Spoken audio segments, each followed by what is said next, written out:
What's going on, everyone? Juicebags here, and welcome back to some Dungeon Defenders 2. With the latest update, part 2 of the Nights of Dragonfall, we got two new maps, Malakai's Manor and Malakai's Sewer. Malakai's Manor, of course, is the newest boss fight. Lord Malakai, after killing in Chaos 8 or above, Chaos 8 will have a 50% chance of dropping a boss weapon. Chaos 9 and 10, you're guaranteed to get a boss weapon. These new boss weapons are kind of awesome. First off, they add in kind of an explosive shot to the end. You see the little glow there on the wall, that outer perimeter glow, that is a AoE explosion. So you get that added in, which is quite nifty. Now, these weapons do look kind of cool. In addition to that, they've got a real nice skin to them. The apprentice staff or adept staff, I personally absolutely love. All of these weapons do have that explosive shot at the end. Now, a couple of big standouts. First off, with a bow, we don't have an explosive shot bow other than, we don't have an explosive shot bow. So this adds in an AoE bow with the explosive arrow shot type. Now, you also get an explosive round on the gun. The full auto 3, of course, will go up to 6.7 shots per second for the machine gun fire. Now, I'm not sure if this is going to beat out the Wild West gun for a hero damage gunwitch, though. Some folks will have to test that out, as I have not tested it yet. Now, as far as like the swords, of course, are the swords, the same as they've always been. It's just kind of a skin where you choose your weight and swing speed. Same thing with the book. We get nothing really special about the book. The polearm, however, gives us an alternative to the Ember Mount polearm, as it does give us that AoE explosion as well. Now, it appears the scaling is very similar, if not exactly the same, and you get that AoE explosion. So basically, it gives us another polearm skin, which I am all for. I'm not a big fan of the look of the Ember Mount polearm, although I do use it for its effectiveness. I think this polearm looks way cooler. I do wish it was a little bigger, maybe. It seems like it's kind of itty-bitty. But, yeah, so you got an alternative on the polearm now for the monk. Now, there's one thing that's super, super cool. I'm not sure exactly what the deal is with this, but you take the EV's canister, you get that explosive fire at the end of it, you're getting that explosive shot, so you are hitting multiple targets with it.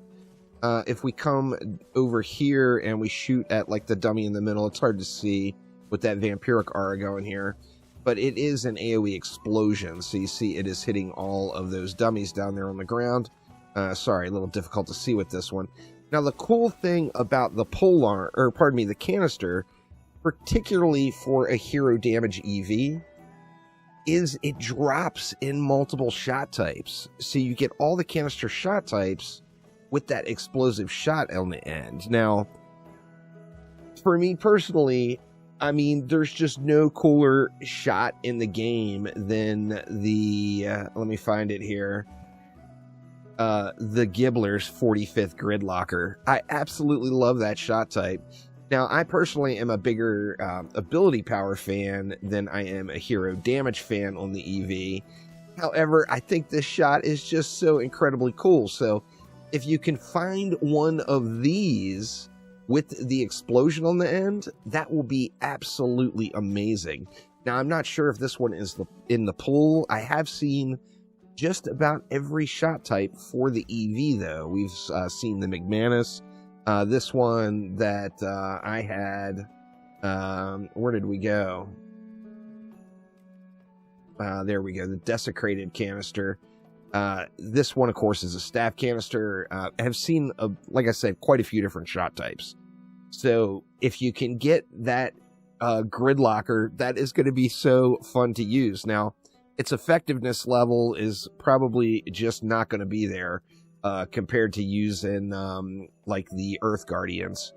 However, as far as cool factor, I think that would be absolutely incredible. So I'm going to be on the lookout for one of those.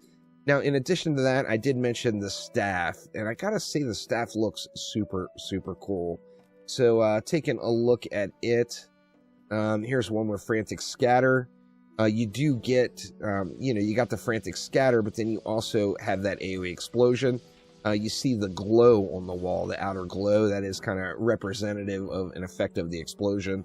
If we come down here and look and we shoot at the target dummy in the middle, and we are getting that AoE burst hitting all of the pack. So the staff looks pretty cool.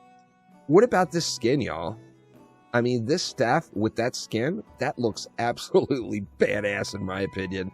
I am digging it big time. So it's a tough call on this one for like hero damage. Of course, the Earth Guardians is just a go-to. However, I think this is a viable choice, and it will give you that AoE burst right at the end of it. So I'm going to be looking forward to getting one of these dialed in for my Adept and see what she can do. But yeah, as far as the Apprentice goes, I mean, that is just incredible looking. Absolutely incredible looking right there. Love, love, love that combo. Let me know, though, down in the comments below, what is your favorite weapon out of the new boss weapons? As far as what I'm using right now today, I went right for the bow. So I don't have a good one yet. I got this one. This was a hand-me-down from Show. Thank you very much, Show. But, of course, we're going to be looking for hero health and then hero crit damage as the godly roll on it. Explosive Arrows 3 is the one, and it does fairly decent. It's getting the job done for me. As far as like a wish list on this one, I love the explosive shot and that effect at the end with the sparks shooting. I do wish the projectile itself looked a little snazzier, but, can't complain.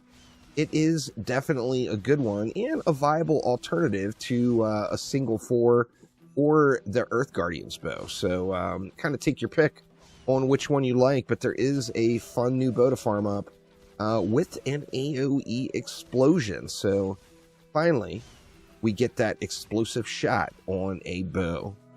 Now, in addition to those boss weapons, we did get some new pets as well. So first off, on Lord Malakai's map, there is a chance of getting a friendly ghost. This particular pet is going to have a special Ring of Fire ability. Additionally, there is going to be a super rare version of this one that is a golden pet. Shout out to Aramir for the screenshot of this one, as I have yet to get one yet. Now, I did have a little bit of luck, though, with the super rares. So we got a rare pet, a super rare pet, and then a super secret ultimate rare pet. The super secret ultimate rare pet is going to drop on the sewers map, and it is going to be the slimy ghost cat. Now, first off, with the friendly ghost pet, the eggs will hatch at any rarity. So, obviously the sweet spot is you want to get a legendary one just for full-on vanity.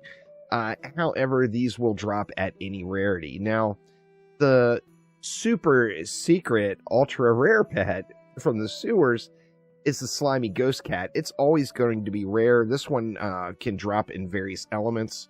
Of course, I get 2 crappy ones. I got 2 without an element, and then I get 1 with fire. In my personal opinion, like, Earth would be the best, probably Water the second best, and Storm the third best. However, it depends on your particular usage on how you're going to do it. Now, we don't know. I'm assuming that this pet is going to have that cat's whale, which is kind of like the Dragolich ability. However, these pets are currently have a bug and they can't be evolved, so we can't see exactly what abilities are on the pet.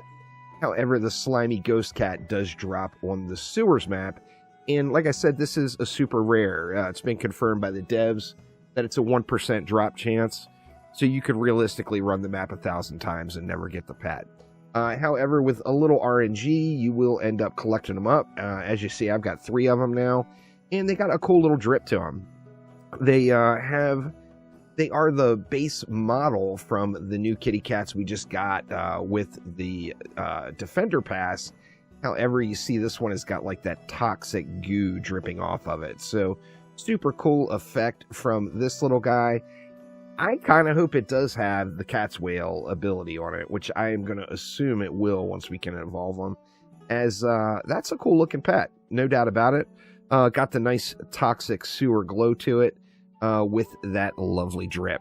But that will do it for now. Thanks an absolute ton for watching, and I will see you next time around. Take it easy.